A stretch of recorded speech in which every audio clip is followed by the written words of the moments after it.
अगर जिंदगी में आगे बढ़ना है ना मेरे भाई, तो पढ़ाई तो करनी पड़ेगी ना मेरे भाई। Hello students. हम बहुत दिन बाद आ रहे हैं वीडियो बनाने के लिए। तो आज हम 11th का एक चैप्टर शुरू करने जा रहे हैं, 11th फिजिक्स का, जो कि है उनका पहला चैप्टर है आपका, यूनिट्स एंड मेजरमेंट्स। इसमें हम क्या क्या पढ़ेंगे? कोई भी फिजिकल क्वांटिटी का जो यूनिट्स है और उसका मेजरमेंट के बारे में हम पढ़ेंगे। और ये फिजिक्स का सबसे बेस्ट चैप्टर है, मतलब ये बेसिक है, और यही से आपका फंडा धीरे धीरे बढ़ता जाएगा। तो फिजिक्स का ये बेसिक्स है, तो इसको अच्छे से क्लियर होना चाहिए। ये मैथमेटिकल भी है और थियोरेटिकल चैप्टर भी है, तो इसमें बहुत सारा कॉन्सेप्ट हैं। तो पहले हम क्या कर रहे हैं, पहले हम एक मेजर कॉन्सेप्ट जो है इस चैप्टर का, जो कि है एरर, पहले हम वही पढ़ेंगे। फिर उसके बाद आगे जाके इस चैप्टर का जो भी है वो पढ़ेंगे। पर पहले हम क्या करेंगे, पहले हम एरर पढ़ेंगे, क्योंकि इसी में बच्चों का ज़्यादा गलतियाँ होती है। तो इसको पहले हम कर रहे हैं इसलिए, ताकि तुम अच्छे से इसको कर सको और इसके क्वेश्चंस अच्छे से कर सको।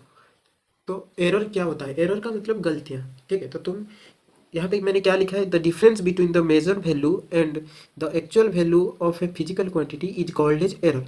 ठीक है, तो एरर क्या है? The difference between the measure value and the actual value.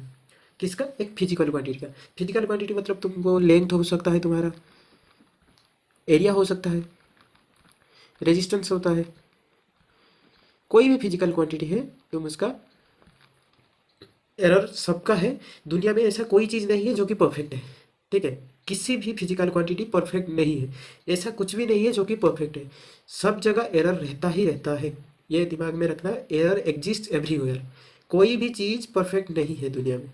ठीक है, कोई भी फिजिकल क्वांटिटी ले लो, कोई भी फिजिकल क्वांटिटी ले लो, किसी का भी परफेक्ट मेजर वैल्यू नहीं है, बार बार बोलो। तो एरर को हम एक दूसरे तरीके से भी डिफाइन कर सकते हैं, जो कि है the uncertainty in measurement is known as error. ठीक है, एक लाइन में भी तुम इसको खत्म कर सकते हो, एग्जाम में तुम ये लिख सकते हो, दोनों लिख सकते हो। तो ये भी ले लो, मैं लिख देता हूँ यहाँ पे। ठीक है, क्या लिखा है मैंने? The uncertainty in measurement is known as error. इसका मतलब कि जो हम मेजरमेंट करते हैं उसमें जो गलतियाँ होती है, जो भी गलतियाँ होती है, वो क्या होता है? एरर उसको कहते हैं। तो ये जो एरर है, इसका वो मैंने बता दिया कि इसको कैसे निकालना है। कैसे निकालना है कि हमारा जो है difference between the measure value, तो हमने जो वैल्यू मेजर किया है उसको ट्रू वैल्यू से जब डिफरेंस कर देंगे, मतलब सब्ट्रैक्ट कर देंगे, तो जो निकलेगा वही हमारा एरर है। उतनी ही गलतियां हमने की है। ठीक है, तो अब हम देखेंगे टाइप्स ऑफ एरर। तो बेसिकली एरर को हम दो तरह ही डिवाइड किए हैं। एक क्या है? सिस्टमेटिक एरर, और दूसरा क्या है? Random error. तो सिस्टमेटिक एरर क्या है और रैंडम एरर क्या है, वो देखेंगे। सिस्टमेटिक एरर क्या है? जो कि हमारे जो जो सिस्टम्स हम यूज़ कर रहे हैं उसके वजह से क्या क्या एरर आ रहा है। और रैंडम एरर क्या है? वो रैंडमली आ सकता है, मतलब किसी दूसरे वजह से, जो कि हमारे कंट्रोल में नहीं है।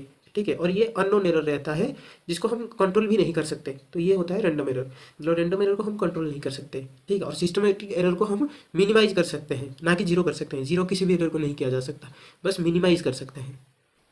ठीक है, फर्दर सिस्टमेटिक एरर को चार तरीके से डिवाइड किया गया है, और वो क्या क्या है देखते हैं। तो वो जो चार है वो क्या क्या है देखते हैं। एक होता है इंस्ट्रूमेंटल एरर। ठीक है, दूसरा होता है हमारा error due to external causes, और तीसरा होता है हमारा एरर ड्यू टू इम्परफेक्शन, और चौथा होता है हमारा एरर ड्यू टू पर्सन और ऑब्जर्वर, मतलब जो ऑब्जर्व करता है। तो पहले देखते हैं इंस्ट्रूमेंटल एरर। इंस्ट्रूमेंटल एरर क्या क्या है? जैसे कि हम किसी चीज़ का लेंथ मेजर कर रहे हैं, हम किसी का लेंथ मेजर कर रहे हैं। मान लो ये हमारे पास एक रोड है, और इसका लेंथ हमने मेजर करना है हमको। ठीक है, तो इसका लेंथ, जो ओरिजिनल लेंथ सपोज ले लो ये एल था। ठीक है, जो कि इसका ओरिजिनल लेंथ है, पर हमने जो स्केल यूज किया है वो स्केल ने बताया, मान लो ये 1 मीटर का था, एल नहीं 1 मीटर का था।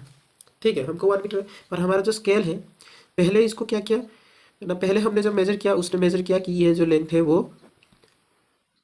101 सेंटीमीटर का है। ठीक है, तो 101 सेंटीमीटर का मतलब कितना आया, गलती कितना आया? 1 सेंटीमीटर का गलती आया। ठीक है, वैसे ही अगर किसी और ने इसको मेजर किया तो उसने 99 सेंटीमीटर किया। तो यहाँ पे भी क्या हुआ, -1 सेंटीमीटर का गलती हुआ। तो एरर हमेशा क्या होता है, इसका मोड लिया जाता है। ठीक है, पर लिखा जब जाता है वो कैसे लिखते हैं? एरर सपोज देखो, एरर हमेशा पॉजिटिव में होता है, कितना एरर है वो पॉजिटिव में होता है, पर एरर्स का जो वैल्यू है उसको हम प्लस माइनस के रूप में लिखते हैं। जैसे कि इसका लेंथ मान लिया हमने, तो इसको हम कैसे रिप्रेजेंट करेंगे? ना एल इक्वल्स टू हमारा जो ओरिजिनल लेंथ है, इसको मैंने ले लिया L0, तो L0 plus minus the error length, EL ले लो इसको, एरर लेंथ। तो हमारा ओरिजिनल लेंथ क्या है यहाँ पे, ओरिजिनल लेंथ है 1 मीटर जो कि 100 centimetre, plus minus error length हमारा क्या है यहाँ पे 1 सेंटीमीटर। ठीक है, तो ये 100 सेंटीमीटर से प्लस 1 सेंटीमीटर हो सकता है और 100 सेंटीमीटर से माइनस 1 सेंटीमीटर हो सकता है। तो ये होता है हमारा इंस्ट्रूमेंटल एरर, मतलब जो स्केल दिया गया है वो स्केल का इंस्ट्रूमेंटल एरर है ये। ठीक है, ये जो एक्सप्रेशन मैंने लिख दिया इसके बारे में आगे पढ़ेंगे, बस इतना जान लो। तो ये होता है इंस्ट्रूमेंटल एरर। ठीक है, तो इंस्ट्रूमेंटल एरर में हम क्या करेंगे ना, जो इंस्ट्रूमेंट हमने यूज़ किया है, जैसे कि हमने इसका लेंथ का एग्जांपल दिया, तो यहाँ पे हमने स्केल का यूज़ किया है। कहीं भी तुम टेम्परेचर मेजर कर रहे हो तो वहाँ पे तुम थर्मोमीटर का यूज़ कर रहे होंगे। ठीक है, कहीं पे तुम जैसे कि प्रेशर मेजर कर रहे हो तो फिर तुम 12 मीटर का यूज़ करोगे। तो ऐसे ही तरह तरह का तुम इंस्ट्रूमेंट यूज़ कर सकते हो और इंस्ट्रूमेंट के हिसाब से तुम्हारा एरर जो है वो डिफाइन रहता है। ठीक है, तो अब बारी आता है कि हम जो इंस्ट्रूमेंटल एरर को ओवरकम कैसे करें, मतलब इसको हम इसका रिमेडी क्या है वो देखेंगे। तो इसको हम ओवरकम कैसे करेंगे, देखो मैं तो बोल दिया पहले से ही कि इसको जीरो नहीं कर सकते, एरर को हम जीरो नहीं कर सकते, पर इसको कम किया जा सकता है। मतलब जब यहाँ पे एरर जो आ रहा है वो 1 सेंटीमीटर का आ रहा है, हम इसको 1 मिलीमीटर तक ले सकते हैं। ठीक है, मतलब एरर को हम मिनिमाइज कर सकते हैं पर जीरो नहीं कर सकते। ठीक है, कोई भी चीज़ है वो परफेक्ट नहीं है, ये मैंने बोल दिया है पहले से। तो ठीक है, तो इसको मिनिमाइज कैसे करेंगे, कैसे मिनिमाइज करेंगे ना, जब हम इसी सेम एक्सपेरिमेंट को एक दूसरे सेम टाइप का स्केल से मेजर करेंगे। ठीक है, तो थोड़ा सा उसके मेजरमेंट में जो डिफरेंस आएगा उसका मीन निकालेंगे। ठीक है, और मीन कैसे निकालना है, आप तो 6-7 से पढ़ के आए हो, मीन कैसे निकालना है, तो उसका मीन जब निकाल लेंगे वो हो जाएगा तुम्हारा मिनिमाइजेशन इसका। ठीक है, तो इंस्ट्रूमेंटल एरर को हम ऐसे मिनिमाइज कर सकते हैं। कैसे मिनिमाइज कर सकते हैं ना, दूसरे सेम टाइप का इंस्ट्रूमेंट से हमको मेजर करना है। ठीक है, तो वैसे ही हम इंस्ट्रूमेंटल एरर को मिनिमाइज कर सकते हैं। फिर आगे देखेंगे हम error due to external causes. Error due to external cause क्या है, these errors arises due to external agents और external physical conditions like temperature, humidity, pressure etcetera.